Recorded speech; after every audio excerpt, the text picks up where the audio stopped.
Estamos na 67ª comissão, né, CSW. É uma comissão que foi fundada, foi criada antes da Declaração dos Direitos Humanos, ou seja, há quanto tempo a gente está nesse debate? Por que eu começo falando isso? Porque a gente não tem mais como esperar para falar de igualdade de gênero e realmente começar a agir. A gente está falando há bastante tempo, né? A gente precisa realmente que todos os atores da sociedade tomem posição e tomem ação.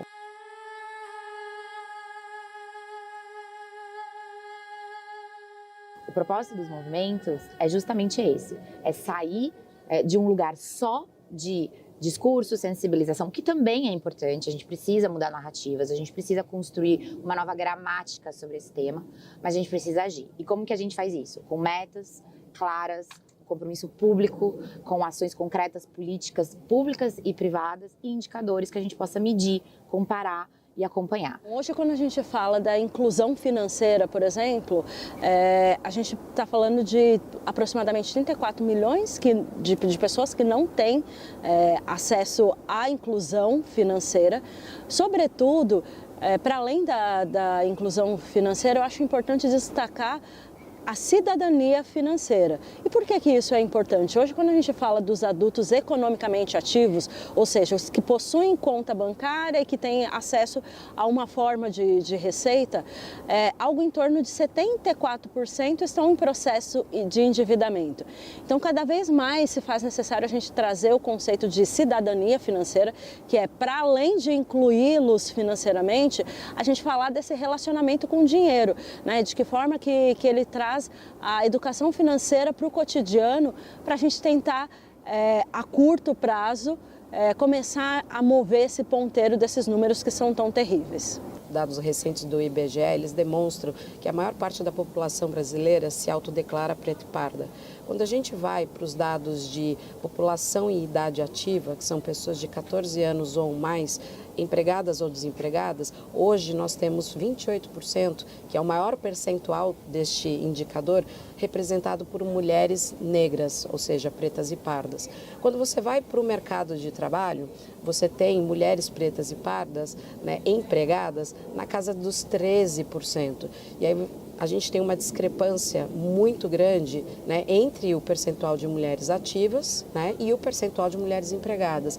Isso demonstra que nós temos uma realidade, né, uma difícil realidade, que essa realidade ela precisa ser tratada. O ecossistema que a gente tem, seja interno, que a gente está falando de mais de 30 mil pessoas, seja externo, quando a gente tem em torno de 1 milhão de pontos de vendas.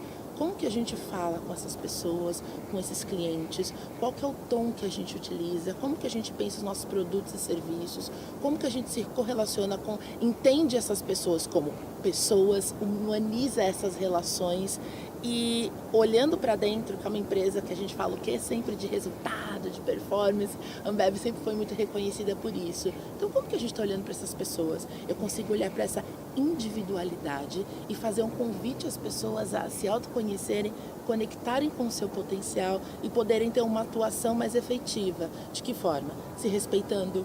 A gente acabou de ouvir, né, a questão das pausas, né, aqui no painel, o quanto que é importante para a gente olhar para isso. E quando, voltando para o aspecto da mulher, para a gente ter pausa em função da rotina, que às vezes a gente tem 2, 3, 4 jornadas, como que a gente trabalha isso da melhor forma? Então, a Ambev, a gente, enquanto estratégia, é fornecer uma estrutura para isso e é uma discussão, um modelo, é como se a gente estivesse fomentando um movimento. Quanto mais diversa for uma empresa, quanto mais inclusiva for uma empresa, uma retenção de talentos vai ser cada vez maior e vai poder contar com uma mente cada vez mais que pense nas diferentes dimensões. E quanto melhor você acessa essas diferentes dimensões, melhor você toma a decisão, melhor você prevê os riscos. Então é mais retorno para as companhias. E saúde mental, num evento como esse aqui na ONU, para mim é fundamental. Primeiro, porque eu olho para o aspecto individual. Enquanto mulher negra, a gente tem tantos aspectos de pressão na rotina, seja para o trabalho, quanto que você tem que estar pronta para uma resposta, tem que estar pronta para uma reunião. Se você é mãe, você tem que estar pronta para a maternidade, você tem que ter perfeições e ser modelo para tanta coisa. Para outras mulheres em que a gente foi incentivada, né, num processo muito de...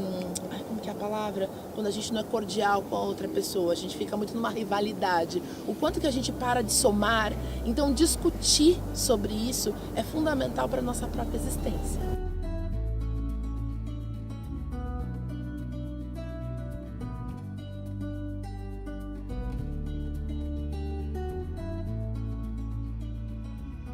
No ano passado, o Pacto Global da ONU no Brasil lançou a Ambição 2030, que é a nossa principal iniciativa para chamar as empresas para avançar na agenda do desenvolvimento sustentável. Metade dos movimentos que nós lançamos são de direitos humanos, e 2 deles ligados diretamente ao que está sendo discutido aqui. Um ligado a gênero, que é o movimento Elas Lideram, pretendemos colocar mais 11 mil mulheres em posição de alta liderança, e o movimento Raça é Prioridade, ligado a um tema tão caro para o Brasil, onde a gente pretende colocar 50% das pessoas em posição de liderança, pessoas negras. Então são 2 temas chaves para a gente avançar nessa agenda aqui. A gente tem uma iniciativa que é o He for She, né? Ou seja, ele por ela, e outras iniciativas também voltadas ao público masculino para a causa de gênero, né?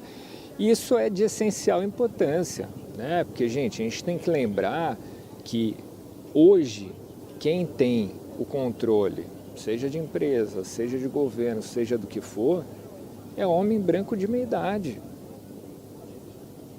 Então, assim, não dá para a gente ter as nossas iniciativas sem trazer esse público para dentro. E não é, obviamente, querer perpetuar um patriarcado, né? A gente não quer trazer os homens brancos para dentro da discussão para que eles, então, sejam benevolentes com a situação, né? Na verdade, aqui o que a gente espera é quebrar vieses inconscientes. Então, a equidade de gênero, né, e como eu falei também, a equidade racial, importa para todo mundo porque é o que vai fazer a sociedade melhor. A gente não vai nunca ter uma sociedade justa e onde a gente queira viver em que metade da população ou mais, né? Porque é importante ressaltar que quando a gente está falando de gênero, a gente também está falando de pessoas trans, a gente também está falando de pessoas homossexuais, né? Então, gênero também fala sobre isso. Ou seja, na verdade, gênero fala sobre praticamente toda a sociedade. Para homens, meninos, masculinidades mais saudáveis, a construção de relações mais positivas também. Então, ter uma sociedade com equidade de gênero é uma sociedade onde todo mundo se relaciona melhor, onde a gente distribui melhor a riqueza do planeta, da economia, e a gente tem mais justiça social. E uma sociedade com mais justiça social é uma sociedade menos violenta, é uma sociedade onde as pessoas, de fato, são mais felizes. Eu gosto muito dos exemplos que trabalham com políticas públicas, né? Eu acho que políticas afirmativas é que têm o poder de mudar o jogo. Não estou dizendo com isso que as empresas não tenham responsabilidade, nem a sociedade civil, né? Organizações como o Pacto fazem exatamente puxar as empresas para que a gente consiga movimentar ou acelerar os ODS, né? O movimento Ambição 2030 do Pacto tem esse objetivo.